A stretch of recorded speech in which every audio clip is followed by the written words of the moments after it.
Building a metal detector with an Arduino is actually really easy. It only requires a few components. The only components I used were this wire that I wrapped about 15 times around a junk ring of plastic, two resistors, one for the coil, one for the light, a diode, some jumper wires, an Arduino, a breadboard that's in perfect condition, a red LED from over 30 years ago, a buzzer.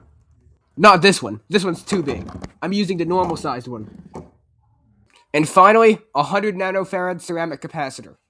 Here's the circuit. The reason why I have two resistors is because I want to connect an LED to the buzzer circuit for a little more excitement when it detects metal.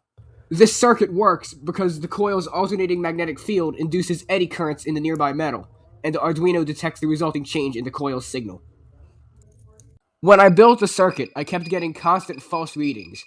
The circuit was beeping and flashing when there was no metal. I rebuilt the coil with magnet wire because the old thick insulated stuff wasn't wrapped well and could have been hurting performance.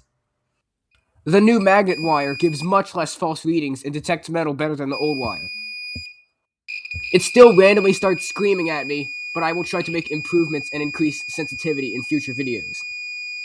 It has problems detecting small metal objects like screws and LEDs, but it can easily detect large metal objects.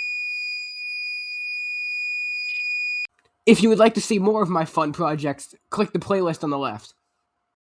Also, don't forget to hit the like button and subscribe to the channel so you won't miss out on the experiments that I will do with this metal detector in the future.